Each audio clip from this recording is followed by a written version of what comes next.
I think I'd be better off back in prison. John is 29. He can't get through a single day without alcohol. He's also in poor health and relies on prescription painkillers. So these are 600 milligrams. They're the strongest ones you can get. And you've got 50 of them. It's 5 o'clock now, and by the end of tonight you will have had all of these. Oh, most of them, yeah. Does that worry you, that you're taking that many? No, I couldn't get rid of my pain. John is in an age group of men in the north of England who are, statistically speaking, living shorter lives than those in the south. And I'm trying to find out why.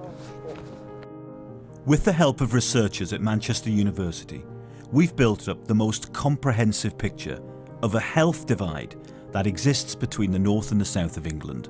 The numbers we thought were staggering. For the first time, we can see what the biggest killers of men are and ask why they're so much higher in the north. If something's killing more men than anything else is killing young men, you direct the money towards that to try and put a stop to it or try and limit it. But they just don't seem to be doing that. There's a northern macho attitude, and to admit to having a problem is very difficult, so the problems get worse before they get any better. In some places I found a kind of seething bitterness towards the south. Northern men could make it big down south, given the opportunities. Send them up here and see how they like it. That's the difference. I was born and brought up in the north, and I want to know what's really going on. Why is the north so far behind the south in so many different ways? England's a tiny country. In fact, it's only 346 miles long, yet levels of inequality here are staggering. It's a nation of haves and have-nots.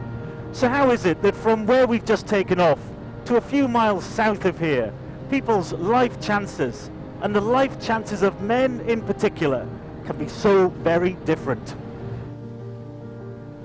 In this Line 18 special report, we look at what makes this a deadly divide and ask whether successive governments have turned their backs on the north. 5 decades of death records tell a tale of two Englands, the north and the south. Researchers say that since 1965, around 1.2 million more people have died before the age of 75 in the north of England than in the south. By the mid-1990s, there was very little difference between early deaths in the north and south. But by 2016, a gap had opened up. An average of 1,177 more men aged between 25 and 44 died in the north than in the south each year. To find out why this gap is wider, you have to go back to one decade in particular. The ladies not for turning. The 1980s, a decade of social and economic change. Huge swathes of industry in the north collapsed and unemployment soared. But the south fared better. London grew as a financial centre, and a new service economy attracted investment, drove up house prices and brought increased wealth. I've come to meet Professor Evan Contopantelis, whose research revealed a spike in northern deaths. From 1990 onwards, there has been a very big increase, which led to a 50% increase in mortality, basically, which is a big number. So something's happening from the 1990s to now, which is killing this age group more than their counterparts in the south. And particularly men. Particularly the men.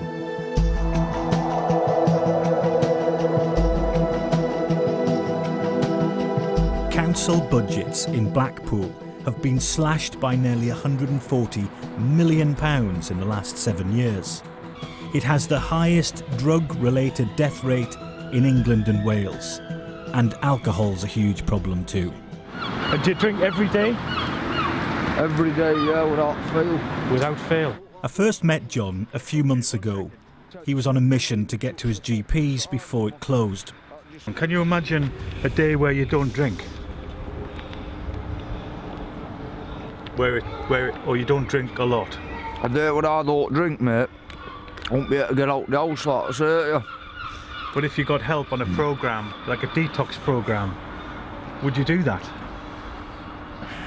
No. Well, he was a good kid when he was young, you know. They were saying that he was well above average intelligence. And then when he got to the age of about 11, his nana was taking marijuana for pain, I think, probably arthritis or something. And she let John have access to it, give him a smoke, and that was the start of his problem, really. And then he started drinking when he was about 11 or 12, and we didn't know, you know. As well as being dependent on alcohol, John's being prescribed strong painkillers by his doctor. Well, when I get back, I'm going to pop all the tablets to get rid of the pain. And then I'll be drinking cans again. You know what I mean? What's worrying is that John tells me he has a history of suicide attempts. I was dead. I was dead in the ambulance. They had to electric shock treatment. Restart my heart, mate. I don't do things by halves, you know what I mean? Why do you drink, John? Why do I drink? I don't know. There's no reason for it, mate. I'm not one of them who will tell you, oh, it's because of this bad childhood and all that. Nothing. The reason I drink, mate, is because I just started drinking. You know what I mean? What John really wants are his painkillers, which have been prescribed by his doctor. So how many will you get, 20? About 50. You'll take all 50? Yeah, yeah. It wouldn't be long before John got his tablets. The numbers of men dying from an alcohol-related death are higher in the north than anywhere else in England. To find out how destructive alcohol can be, I've come to Wigan to meet Phil Moore. My addiction has probably, all told, lasted about 10 years. But in the last three, it's got really bad. My day would generally start with a drink. As soon as I opened my eyes, the first thing I would think about was, have I got any drink in the house? You don't wake up one morning and think, I'm going to be an alcoholic or I'm going to be a drug addict. It creeps up and it creeps up. And before you know it, your life is uncontrollable. There's a northern macho attitude. And to admit to having a problem is very difficult, so the problems get worse before they get any better. So there's potentially something about us northern men that prevent us in some cases from saying, I'm having a problem. Absolutely.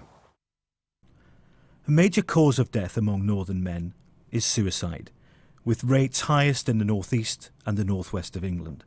The first thing you'd ever notice about Simon was the fact that he had this massive smile on his face all the time, and it was just a huge grin.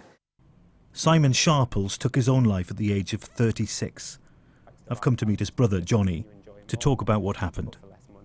He was just like you or me or anyone you see in the street or anyone you'll see at the pub or anyone you'll see at work. He was just a normal person. The next thing I know is I wake up on the Sunday morning in December and to a telephone call from my sister, and she just tells me she's got some bad news. And she tells me that Simon's passed away. And maybe in that moment, a missing piece of the puzzle clicks in, and it just dropped to the floor and cried. Only after it happened, when we had to clear his things away, I think we found antidepressants. I think if he had the opportunity to go and see a counsellor or go and see a therapist or go and talk face to face with someone about what was going through, that might have been better for him. But in the first instance, maybe he was prescribed the antidepressants and that wasn't what he needed. Funding for GPs is crucial here because GPs are at the front line of referring patients to mental health services. GP practices are better funded in the south than the north because of the way funding is calculated. If something's killing more men than anything else is killing young men, you direct the money towards that to try and put a stop to it or try and limit it. But they just don't seem to be doing that, and they don't seem to be putting the money in place and the professionals in place and keeping them there in the NHS to help men and help women and help northerners, southerners, whoever. There's just not enough in place for them. Back in Blackpool, John spent less than 5 minutes in his GP surgery and has come out with a bag of painkillers. So what are you going to do now? Want to go and swallow it all. All of it? Oh, they've got blood. So these tablets are for your bad back, are they? Yeah. And what are they? And the sciatica nerve. Right. And what are they? Gabapentin. Strong stuff. Yeah. Gabapentin is used to ease nerve pain, but mixing it with alcohol can be fatal. Yet no one seems to have realised that John is alcohol dependent. What, you've been prescribed all these in one go? Yeah.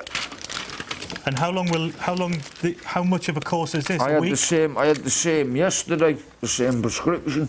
You had the same lot of tablets yesterday? Yeah. Where are they? Took them. But 50 you might take 50 what, by the end of tonight? Oh yeah. What, 50 by the end of tonight? Oh yeah. That's extraordinary. Then I'll pass out. I woke up on that settee last night. Do you think people like politicians, MPs, doctors... Don't like politicians. Do you think they want to help you? They don't care about us. Never have, they never will. They don't care about us. Everyone I spoke to had a view about why the North was different to the South. For some, it's political. It's a big problem that the South ignore, really.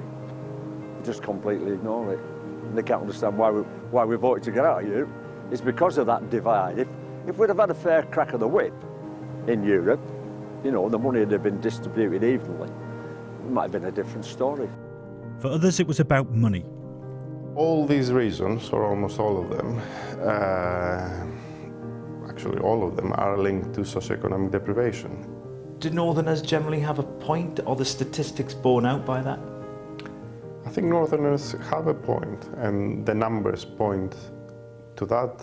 You can't argue with these numbers. The North needs more investment. It needs smart investment.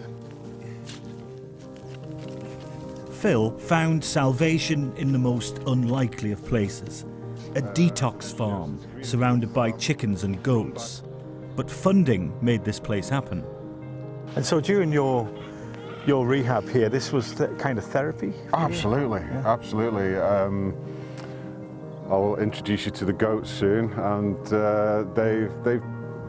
they've been instrumental in my recovery. Who would have thought it, eh? Exactly. You know, this time, 12 months ago, I would never have thought that anything like this was possible. I caught up with John recently. He's got an appointment to see a specialist about his back pain. And Johnny now works with a charity to help people at risk of suicide. The better we do at changing the stigma around being a man in the North, maybe it'll work out better for us in the long run. There's no line that separates the North and the South. It's a concept formed from history, economics and culture. But closing the gap between the two is a matter of life and death.